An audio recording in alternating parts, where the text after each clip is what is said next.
Hey everybody, Peter Zeihan here, coming to you from cloudy Colorado. It is the 6th of August, a Sunday, and a lot has gone down in Ukraine in the last 72 hours. I'm going to try to catch you up on. First of all, on Friday the 4th, in the early hours, the Ukrainians used a naval drone to hit a Russian military vessel, an amphibious vessel, in the port of Novorossiysk on the northeast shore of the Black Sea. Now, all by itself, this is kind of a big deal. The Ukrainians have been building naval drones of increasing range, explosive power, and sophistication. I'm oversimplifying here, but basically take a motorboat, seal it up on the top, load it with a metric ton of explosives, and just, motor it right into a target. They've been using these for several months to hit military vessels in the vicinity of the port of Sevastopol, which is in occupied Ukraine. And they've been so successful that the Russians have largely evacuated the military vessels from the region completely and moved them back to places like Novorossiysk in Russia proper. The problem that the Russians have, or really any conventional naval force is going to have, is conventional naval forces are designed to strike over the horizon on a ballistic trajectory traditionally, or maybe use cruise missiles. And when you're dealing with something that's so low in the water like a motorboat, the weapons cannot get a negative inclination that's necessary to shoot down at them. So you're limited to using things like RPGs and bazookas and small arms fire in order to target them, and you can't detect them until they're close, and by the time they're close, the main ship weapons are useless. And so the Ukrainians have damaged and destroyed any number of Russian military vessels and forced them to basically abandon their forward military position in naval terms. They then, a couple weeks ago, used a couple of these to target the Kerch Strait Bridge. And remember that the Ukrainians have no access to the Sea of Azov at all. The Russians have conquered all parts of Ukraine that border that. So the Ukrainians have to launch from places like Odessa and sail all the way around the peninsula to do it. So these things already have a decent range. But Novorossiysk is even further away, and the Black Sea is a relatively rough body of water.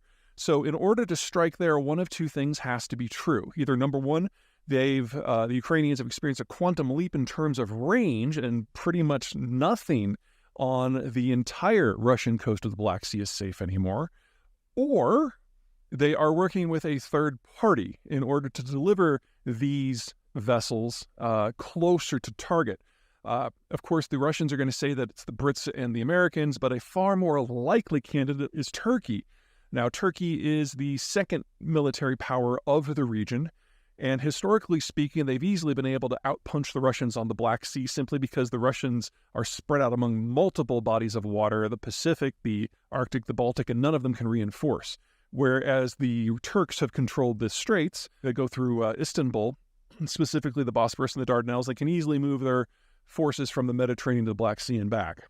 Now, we've seen the Turks starting to change their strategic policy on this region from thinking of the Russians as a potential asset and a partner to something that they might actually be able to eliminate. The Russians have done so badly for so long in this war that the math in Ankara seems to be that, maybe with a little push from us, we can just break Russian power completely. And if all it costs them is to smuggle a few motorboats basically from here and there in order to destroy the Russian strategic position, it might be worth it. Now, I don't have any specific information indicating that that is actually happening, but the logic holds, and the Turks are in the process of reevaluating everything. But regardless, it doesn't look like there are now any places in the Black Sea where the Russians need to be able to operate, where they can operate safely. That's kind of piece one. Piece two has to do with commercial shipping. Because yesterday, the 5th, on Saturday, the Ukrainians hit a tanker called the SIG, which is a Russian flag tanker that makes a run between Novorossiysk again and the Syrian port of Tartus, typically carrying aviation fuel, which is critical for any Russian operations in Syria. Now, it was hit on the way back, so it was empty at the time. And it wasn't sunk, but they did hit the engine room. And if this is the beginning of a trend, we've got a real problem for a lot of people. Let's start with the Russians.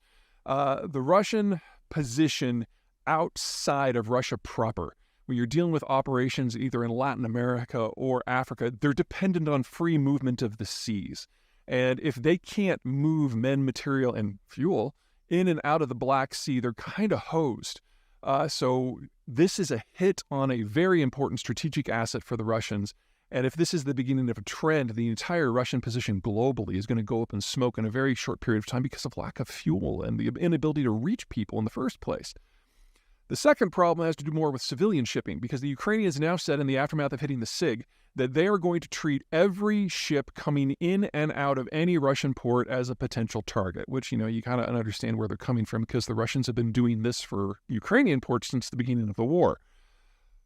If the Ukrainians stick to their guns on this, and at the moment no one in the international community outside of the Russians is basically saying anything, then a lot of the Black Sea is going to become a no-go zone for Russian vessels of any type, or any third-party vessels that want to go in and out of Russian ports. And unlike Ukrainian ports, where the world has kind of gotten used to that, this is a shock that we haven't experienced just yet. Now, for those of you who've been following me since the war, especially if you've been bitching at me for getting some of my more specific forecasts on international trade wrong, it's because we haven't had this sort of blow-up yet. My concern early in the war is that we were going to have a short, sharp shock in which Russian and Ukrainian stuff in and out of the Black Sea was simply going to go offline all at once, and that was going to have a catastrophic impact on prices. That hasn't happened, and honestly, I've been very surprised that both Moscow and Kiev have shown a lot of restraint. That now seems to be in the past. The Ukrainians have now already hit a ship. The Russians are specifically threatening anyone who comes in and out of any Ukrainian ports as well, and it's probably going to become a bit of a free-for-all in the not-too-distant future, and the Ukrainians have now demonstrated that they can strike several hundred miles from their ports. That should be enough to reach anywhere in the Black Sea where there is a vessel coming to or from a Russian port. And they have given the world's civilian ships 2 weeks to basically abscond from the region. Now, the way insurance works is, in a normal situation, you pay 1 or 2% the value of your hull every year for an insurance policy. If you sail into a war zone where people are shooting, that goes up by roughly a factor of 100. And if you sail into a war zone where someone is actively targeting civilian vessels, you just can't get a policy at all. So we could see the entire position of maritime shipping globally in this region just kind of evaporate over the course of the month of August. That potentially takes out one of the world's largest oil and ore and grain export facilities, which is Novorossiysk, and a secondary one at Tuapse, which is a little bit further down the Russian coast than the northeast shore of the Black Sea. That can hit any number of things very, very badly. The Russians don't have the ability to redirect this stuff anywhere because their other export points are either already maxed out, places like Primorsk on the Baltic or Nakodka on the Pacific are already operating at maximum capacity. The rail system's already at maximum capacity. And the only other alternative would be to go through Ukraine, and take it to the port of Odessa, which is under embargo. So if this is shut down, it really goes away. Couple complications here. Number one, Russian crude, if it gets locked in, oftentimes in the winter, these wells freeze solid and they would have to be redrilled. So it's going to be offline for years, maybe decades. Second, not all crude is created equal. And the crude that is exported through Novorossiysk and Tuapse kind of falls into two rough buckets. You have approximately 3 million barrels a day that is exported through these 2 points total. Half of it is Russian crude, which is a medium sour, and half of it is a called CPC blend, which comes from Kazakhstan, specifically the Tengiz superfield on the northeast shore of the Caspian Sea. It goes by pipeline to Novorossiysk. CPC blend is super light and super sweet. Now, the medium sour, if you remove that from the market, the biggest beneficiary is probably going to be Canadian Select, which is a heavy sour blend that comes out of Alberta. And if you remove CPC from the market, the biggest winner is probably going to be U.S. shale crude, which is also super light, super sweet. But in both cases, you've got two big customers. The first is East Asia, primarily China, and there is now no longer anywhere that the Chinese can go to get replacement volumes because the Europeans have already grabbed it all up in the aftermath of the war. The second big customer base is going to be in the Mediterranean basin, where companies in the region have basically sworn off Russian crude and have gone for CPC blend. If CPC becomes unavailable, their only real option is going to be U.S. shale crude. Now, luckily, U.S. shale has been expanding in leaps and bounds over the last several months and years, especially since COVID started to let up.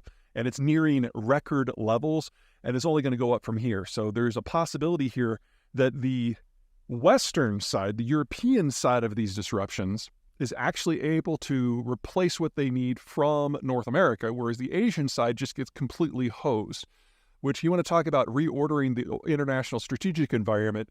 If you take the majority of this 3 million barrels of disruption and lay it on China while the Europeans just kind of, hold their nose and take American crude, That really reorders a lot of things in the international economic system, especially since the Chinese are already experiencing what can be best described as something between an economic slowdown and a sharp break because they're no longer capable of generating their own demand at all. At the same time, they're entering into an ever more bitter trade war with the rest of the world.